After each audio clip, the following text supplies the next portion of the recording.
Salam sejahtera Malaysia, terima kasih kerana menonton video-video dalam channel ini. Sebelum kita mula, jangan lupa untuk tekan tombol subscribe, share, like dan komen. Let's go! Salam sejahtera dan salam perpaduan kepada seluruh rakyat Malaysia. Berita panas hari ini dipetik daripada Malaysia Kini bertajuk Faiz jangka bersatu lebih terjejas selepas PRN bertemu. Ketika detik hari mengundi semakin hampir, bekas pemimpin kanan Bersatu menjangkakan langkah diambil PN bagi mendepani pilihan raya negeri PRN tidak akan membawa hasil seperti yang diharapkan.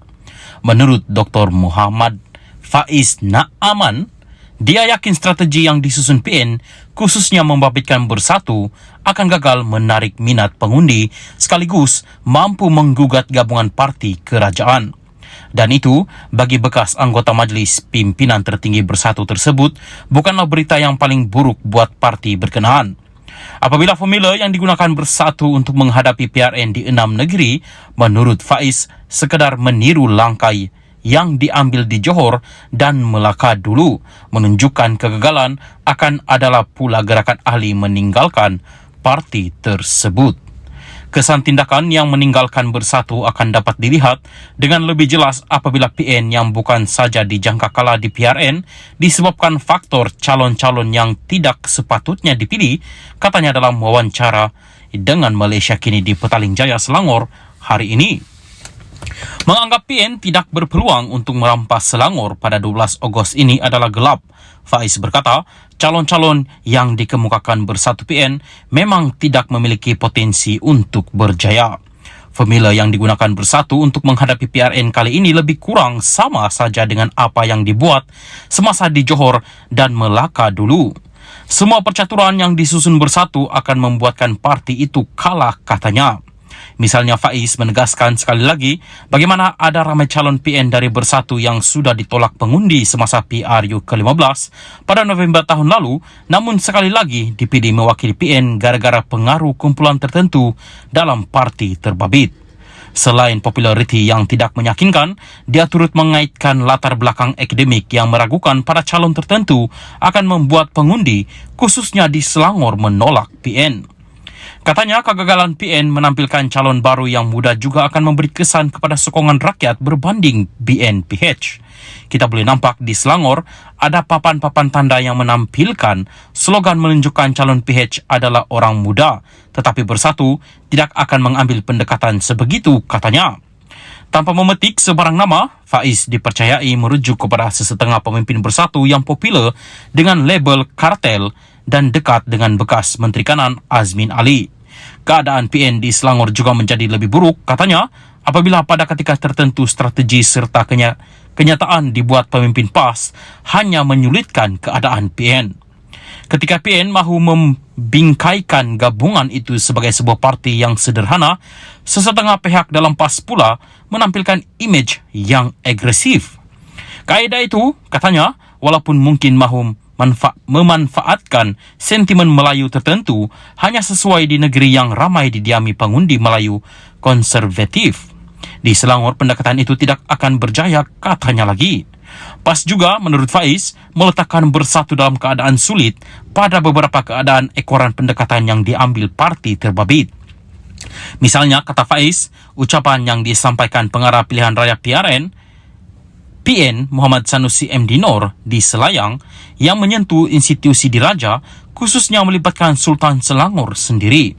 Keadaan yang sama juga tambah Faiz jika dilihat kepada bagaimana kerusi DUN dibahagi-bahagikan antara parti komponen dalam PN. Walaupun dipersetujui Bersatu bertanding lebih banyak kerusi di Selangor dan PAS membuka ruang yang besar di negeri tersebut, Faiz berkata kadar peluang untuk menang bagi calon Bersatu adalah tidak meyakinkan. Dari segi jumlah mungkin Bersatu lebih banyak, tapi kita kena tengok juga kualiti kawasan yang diserahkan itu kena ambil kira peluang untuk Bersatu menang, katanya. Justru Faiz berharap pengundi membuat pilihan dengan bijak pada Sabtu ini dan mengutamakan masa depan serta kestabilan negara berbanding sentimen tertentu. Kita kena faham mengapa yang di-Pertuan Agong menekankan pentingnya negara ini berada dalam kestabilan, katanya, yang menegaskan ketika ini dia masih seorang yang bebas daripada mana-mana parti politik.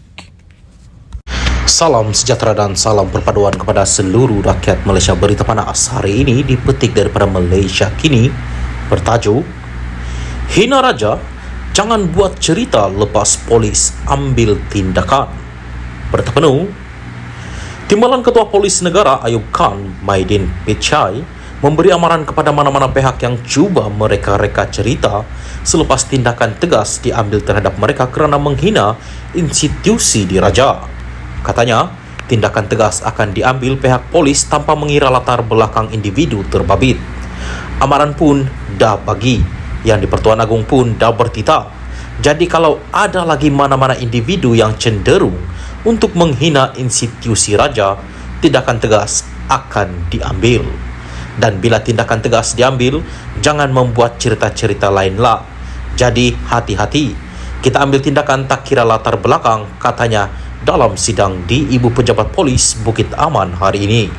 Ayub berkata demikian ketika ditanya mengenai dakwaan Menteri Besar Sementara Kedah Muhammad Sanusi MD Nor bahawa pihak polis merancang penahanannya sejak 6 bulan lalu. Siapa-siapa boleh buat apa-apa dakwaan, itu terserah pada individu terbabit. Tapi bila tengok kronologi kes YB Sanusi, dia buat kenyataan pada 11 Julai kan? Pada 12 Julai, ada orang buatlah report polis. 14 Julai, ahli majlis di Raja Selangor buat report. Dari susunan kronologi itulah, kita membuat tangkapan pada 18 Julai dan dia dituduh di mahkamah, kata Ayub. Justru, kata Ayub, tidak timbul isu pihak polis merancang siasatan itu 6 bulan lalu atau berlaku konspirasi terhadap Sanusi. Pada 18 Julai, Sanusi menghadapi 2 pertuduhan menghasut di Mahkamah Session Selayang berhubung ceramahnya pada 11 Julai. Dia menghadapi 2 pertuduhan kerana mengeluarkan kenyataan berbaur hasutan yang boleh mencetuskan ketidaksetiaan terhadap raja-raja.